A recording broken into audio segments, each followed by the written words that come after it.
Hello दोस्तों, आज हम बताने वाले हैं अकबर की थी 300 पत्नियां। जाने पहले से लेकर अंतिम मुगल शासक तक की कितनी थी बेगम। पहले नंबर पर बाबर आते हैं। बाबर से मुगल साम्राज्य की शुरुआत हुई। मुगल साम्राज्य में कई पत्नियों को रखने का रिवाज रहा है।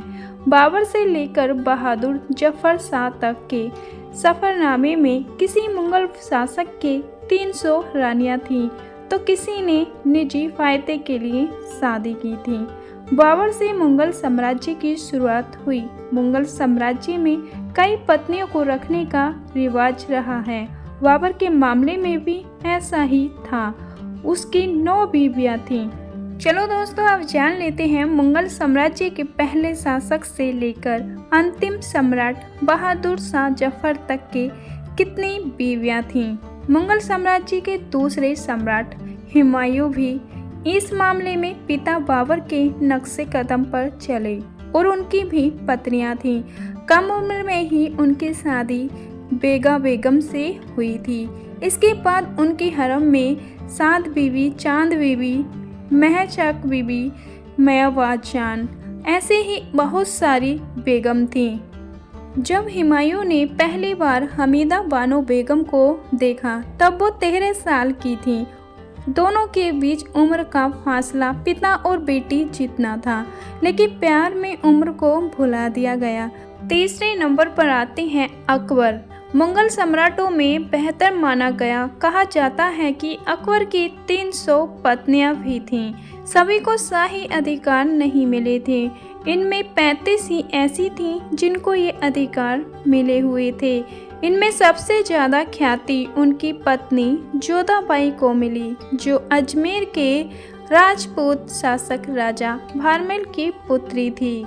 उन्हें मरियम जवानी के नाम से भी जाना जाता है। तस्वीर में जोधाबाई, रुकैया सुल्तान, सलीमा सुल्तान नजर आ रही हैं। चौथे नंबर पर आते हैं जहांगीर। जहांगीर चौथे मुगल बादशाह और साम्राज्य के सबसे प्रमुख शासकों में से एक था।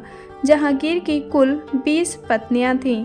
सबसे ज़्यादा पसंदीदा पत्नी नूरजहां थी। जहांगीर की ज़्यादातर शादियां राजनीतिक और निजी उद्देश्यों की पूर्ति के लिए हुई।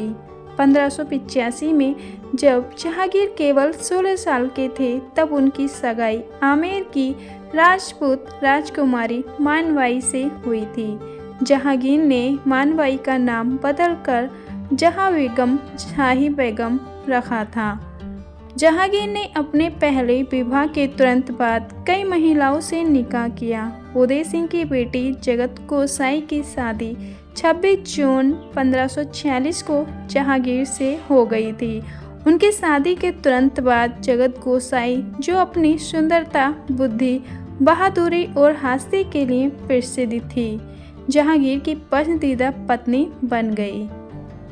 5वें नंबर पर आते हैं शाहजहां। मुगल साम्राज्य के सबसे सफल सम्राटों में से एक था। वह 5वां मुगल शासक था।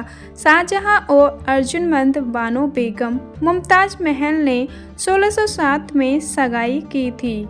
उस दौर में ज्योतिषियों की भविष्यवाणी के कारण दोनों को शादी के लिए 1612 तक इंतजार करना पड़ा। मुमताज से उनकी शादी में 5 साल की देरी हुई। 1612 तक मुमताज से अपनी शादी स्थगित करने के निर्देश के बाद उन्होंने अपनी पहली शादी एक फारसी राजकुमारी कंगधारी बेगम से की।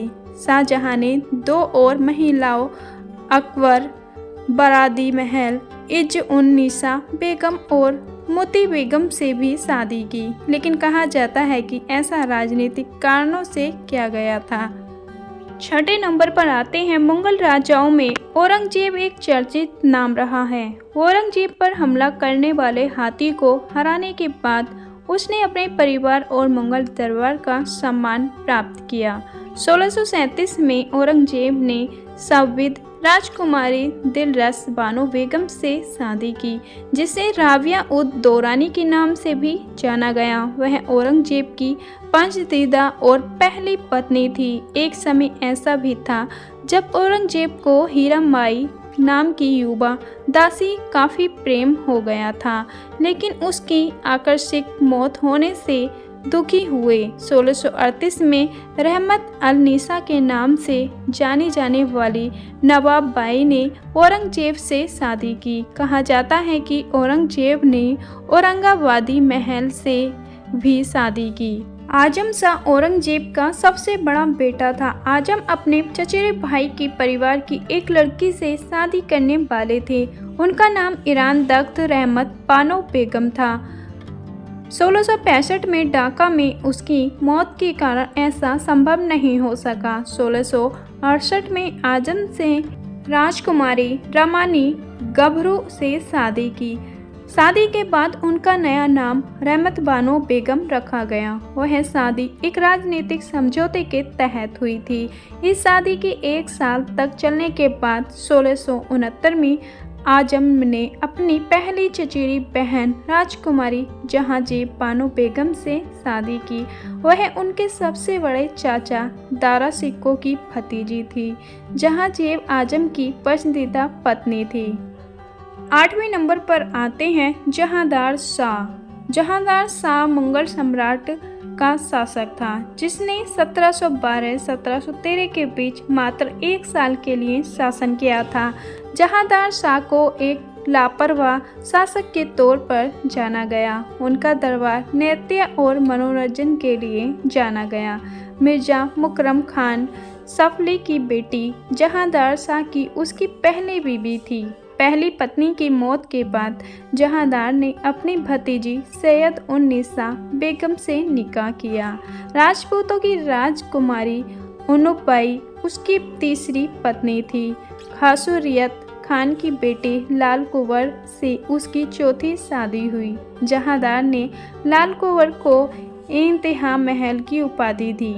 9वें नंबर पर मिर्जा नासिर उद्दीन मोहम्मद शाह। मोहम्मद शाह की 4 पत्नियां थीं। पहली पत्नी चचेरी बहन राजकुमारी बादशाह बेगम थी।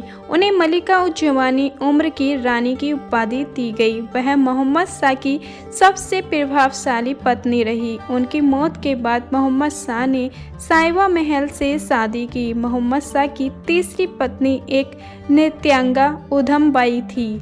मुगल साम्राज्य के अंतिम शासक बहादुर शाह द्वितीय मुगल साम्राज्य का अंतिम सम्राट रहा, जिसे इतिहास के बहादुर शाह जफर नाम से भी जाना गया।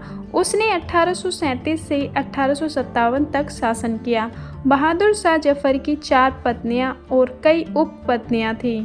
1840 में बहादुर शाह जफर ने पहली पत्नी जीनत महल से शादी की। बहादुर शाह को जीनत इतनी प्रिय थी कि उसने अपने साम्राज्य का पूरा नियंत्रण दे दिया। जीनत महल की सबसे बड़ी इच्छा अपने बेटे को भारत के अगले सम्राट के रूप में ताज पहनाना था, लेकिन ब्रिटेन का वंशानुकिरण का कानून आड़े आ गया। स्वतंत्रता संग्राम के दौरान भी उसने अपने बेटे को विरोधियों के साथ बातचीत करने से मना किया, क्योंकि वह जानती थी कि विद्रोह को जल्द ही दबा दिया जाएगा और वह अपने बेटे को शासन बनाएगी। लेकिन अंग्रेज राजशाही को खत्म करना चाहते थे। नतीजा उन्हें बेटे के साथ रंगून भेज दिया गया, जहां 1846 में उनका निधन हो गया।